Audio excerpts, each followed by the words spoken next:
The Civil War was an era of immense change in all aspects of American society.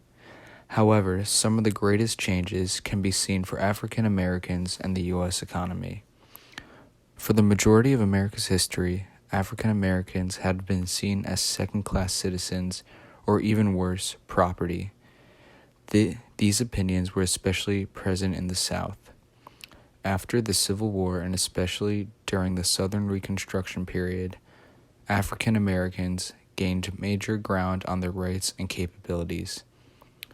Prior to the Civil War, Southern slaves were unable to receive an education. However, this all changed. During the Reconstruction and after the Civil War, there were mass amounts of former slaves that went to achieve an education. It is said that it is wonderful how a people who have so long been crushed to the earth, so imparted as these have been, and they are said to be among the most degraded Negroes of the South, can have so great desire for knowledge and such capability of attaining it. Since many African Americans had never had this ability before, they were highly committed to receiving an education and improving their lives. This helped integrate them into society. This period also provided African Americans with many economic opportunities and gave them freedoms and abilities that they believed they could never attain. In Jordan Anderson's letter to his former slave owner, he states, "I am doing tolerably well. I get $25 a month with victuals and clothing, have a comfortable home for Mandy. The children go to school and are learning well. They go to Sunday school, and Mandy and me attend church regularly."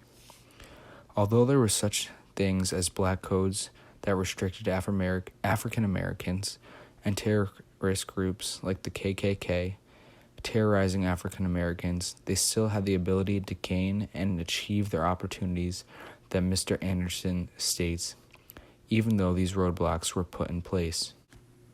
Along with these improvements in the lives of African Americans came much economic change.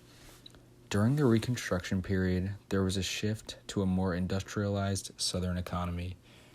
During the Cotton Revolution, the South still relied on machinery to get the job done, even though they were an agricultural-based economy.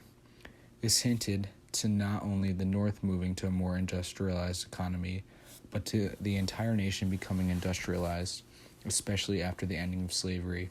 It became difficult for Southerners to do what they did prior to the war without slavery. Also, after Reconstruction, the South realizes that they must move towards an industrial-based economy. This industrialization was aided through technological advancements such as the Continental Railroad. With the Compromise of 1877, Congress promised to have the Transcontinental Railroad run through the southern states. This would help to boost the struggling southern economy. It allowed for goods to be transported quickly and efficiently and connected the South to the rest of the country. This opened up doors of economic opportunities and aided in the industrialization of the South. Along with this changing economy came the market revolution. This introduced ideas and concepts that have never been seen before in the United States. It introduces the idea of wages and creates a middle class. People began purchasing goods for consumption rather than needs. These new ways of conducting business helped grow the economy and created economic opportunities for people that they didn't have prior. The market revolution allowed for economic freedom and stability, and people were able to acquire a consistent wage. The Civil War era was a time of immense change. It allowed African Americans to improve their lives and status and achieve an education. It led to a more industrialized economy and a growing economic stability.